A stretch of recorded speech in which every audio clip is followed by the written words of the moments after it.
ဟုတ်ကဲ့အမအတွက်လွယ်ကူတော့ကျွန်တော်တစ်ချက်ပြပေးမှာเนาะဒီမှာအမပေးပို့လာတဲ့ပုံကျွန်တော်တစ်ချက် edit လုပ်ပြပေးမယ်ဒါကြတော့ color ဘာညာပြောင်းစမ်းမလို့ပဲねဒီပုံစံအတိုင်း page မှာတင်လို့ရအောင်ဘယ်လိုတင်သွားရမလဲဆိုပြီးအရင်ဆုံးကျွန်တော်ဒီကိုဆက်တစ်ချက် download ဆွဲလိုက်ပါမယ်အရင်ဆုံးကျွန်တော်ဒီမှာတစ်ချက် save လုပ်လိုက်မှာပေါ့เนาะပြီးလို့ရှိရင်ကျွန်တော်ရဲ့ဒီ account တစ်ချက်သွားလိုက်ပါမယ်ပြီးဒါကြောင့်ကိုကြိုက်တဲ့ဥစ္စာနဲ့ edit လုပ်လို့ရတယ်ဒါကြောင့် PC မှာကျွန်တော်ဒီဥစ္စာနဲ့လွယ်ကူတဲ့ကျွန်တော်ဒီ converse.com တစ်ချက်နေမှာကျွန်တော်ဒီဥစ္စာတစ်ချက်သွားမယ်ပြီးရင်ကျွန်တော်ဒီ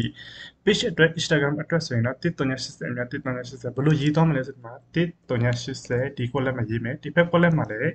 1380ဒါကျတော့ဖုန်းနဲ့လုပ်တော့ရတယ်ဒီ app ကကျတော့ကျွန်တော်ဒီ Play Store မှာ Apple Store မှာရပါနော်ပြီးရင်ကျတော့ create design ကိုနှိပ်ပြီးတော့မယ်โอเคကျွန်တော်ဒီပုံစံဖြစ်လာခဲ့ပြီအခုတော့ကျွန်တော် download ဆွဲလိုက်တဲ့ပုံကျွန်တော်ဒီ upload file ဆိုရှိဒီ user တစ်ချက်တော့မယ်ဒါလေးကျွန်တော်တစ်ချက်နေမယ်ပြီးရင်ကျွန်တော်ဒီ user တစ်ချက်ယူမယ်ကျွန်တော်ဒီမှာတစ်ချက်ထည့်လိုက်မှာပေါ့နော်ဒါတစ်ချက်နေထည့်ပြီးကျွန်တော်ဒီမှာရောက်ပြီဆိုကျွန်တော်ဒီအဖြူရောင်လေးကိုကျွန်တော် finish ဖြစ်အောင်ကျွန်တော်ဒီ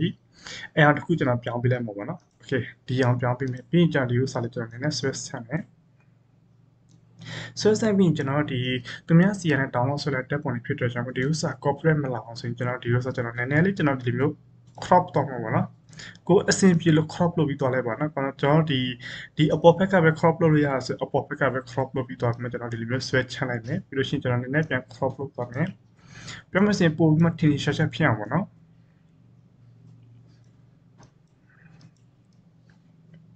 ်ဒါကြတော့ကျွန်တော်နမူနာအနေနဲ့ပြတာဖြစ်ပါနော်โอเคကျွန်တော်ဒီပုံစံလောက်ကျွန်တော်ဒီလောက်ပဲကျွန်တော် edit လုပ်ပြီးလိုက်ပါမယ်ပြီးလို့ရှိရင်ကျွန်တော်ဒီပုံမှာစာသားတစ်ခုခုရေးထည့်မဲ့အတွက်ကြောင့်မို့ကျွန်တော်ဒီတစ်ချက်ပြန်သွားလိုက်ပါမယ်ဒီတစ်ချက်လာပြီဆိုဒီအမ page နာမည်တစ်ချက် copy ကူးလိုက်ပါမယ်နော်ဒီပြောမယ်ဆိုရင်ကျွန်တော်ဒီပုံလေးမှာ watermark ထည့်တဲ့ style ပေါ့နော်ပြီးကြတယ် text message တစ်ချက်လိုက်ကျွန်တော်ဒီမှာဒီဥစ္စာတစ်ချက်ရွေးသွားမယ်ပြီးကြဒီမှာတစ်ချက်ထည့်မယ်ကျွန်တော်ဒီစာသားကျတော့ကျွန်တော်အဆင်ပြေတဲ့စာသားရေးထည့်သွားလို့ရတာပါတကယ်လို့ကျွန်တော်ဒီမှာဆိုရင်ကျွန်တော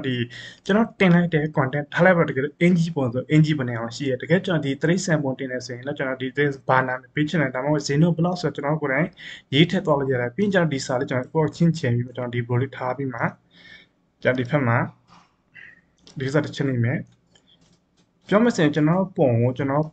်ပို့ပြီးမှကြည့်လို့လာအောင်ပို့ပြီးမှဆွဲဆောင်မှုရှိအောင်ကျွန်တော်လုပ်ပြီးသွားမယ်ပြီးကျွန်တော်ဒီနောက်ခံ background ကကျွန်တော်အရာတစ်ချက်ပြောင်းလိုက်မယ်အဖြူရောင်လေးပြောင်းလိုက်မှာနော်โอเคကျွန်တော်ဒီလိုလေးလုပ်ပြီးဆိုကျွန်တော်ဒီဘက်က share ကိုတစ်ချက်နေမယ်ပြီးရင် download တစ်ချက်တော့မယ်ပြီးရင်ကျွန်တော်ဒီ user download တစ်ချက်ဆွဲလိုက်မယ်ပြောမှစင်ကျွန်တော်ဒီ copy ကူးလာတဲ့ tab ပုံကျွန်တော် edit လုပ်ပြီးတော့ကျွန်တော် site လည်းမတူတော့ပုံလည်းမတူတော့အားလုံး different ဖြစ်သွားခဲ့တာပေါ့ဒါပေမဲ့ရုပ်ဖက်တော့တူပြီမဲ့ဒါပေမဲ့အားလုံး site တွေ design တွေ Facebook တွေ corporate လုံးဝလုပ်လို့မရပါဘူး Facebook တိမှချက်ပြ limited value ဆိုကျွန်တော်ကိုယ်တိုင်သူများ content ကို edit လုပ်ပြီးတင်သွားရတာပေါ့နော်အဲ့အတွက်ကျွန်တော်ပြန်အခုတော့ download ဆွဲတဲ့နေရာကျွန်တော်တစ်ချိန်သက်ပြမယ်ဒီမှာအခုတော့ကျွန်တော် download ဆွဲလိုက်တက်ပုံ best site ကျွန်တော်တစ်ချက်ချင်းဒီမှာ1200အမြောက်ဒီမှာ1280အမြောက်1260ပေါ့ကျွန်တော်အခုကျွန်တော် edit လုပ်လိုက်တဲ့ပုံကြတော့ဒီမှာ1380အမြောက်1380ပို့ပြီးမှဒီဥစ္စာ HD quality ဖြစ်တယ်လို့ပို့ပြီးမှလည်းအဆင်ပြေတယ်ပို့ပြီးကောင်းတယ်ပေါ့နော်လူတွေကြည့်တဲ့ချိန်မှာ interactive ဖြစ်တဲ့အတွက်ကျွန်တော်ပို့ပြီးမှ rush ကောင်းစီပါတယ်ခင်ဗျ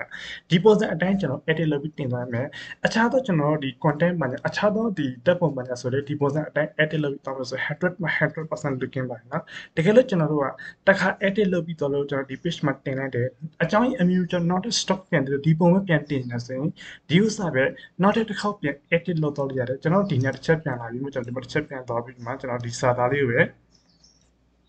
ဒီစာသားလေးကိုကျွန်တော်ဒီဖက်ပြန်ဒီလိုလေးပြန်လှုပ်ပြီးမှဒီဖက်ပြန်ရွှေ့လိုက်မှာပေါ့နော်ပြီးရင်ကျွန်တော်ဒီ user လေးကိုဒီဖက်ပြောင်းမယ်ပြီးရင်ကျွန်တော်ဒီ user switch ချင်းပြီးမှဒီ user ပြန်နည်းနည်းလေးပြန်မှနေရာအပြောင်းရွှေ့လုပ်လိုက်မယ်ပြီးရင်ကျွန်တော်တို့နောက်ခံ background ကျွန်တော်အရောင်လေးပြောင်းလိုက်မှာပေါ့နော်နောက်ခံ background အရောင်ပြောင်းမှုဆိုရင်ဒီ user တစ်ချက်နေမယ်ပြန်မဒီမှာတစ်ချက်လာမှာအဝါတစ်ချက်ပြန်ထားမယ်ပြီးရင်ဒီ switch ဆင်မယ်ပြီးရင် download ဆင်မယ်ပြန်ပြီးမှတင်သွားလို့ရတယ်ဒီလိုပါပဲခင်ဗျအားလုံးကလောက်ရအရင်လွယ်ကူပါတယ်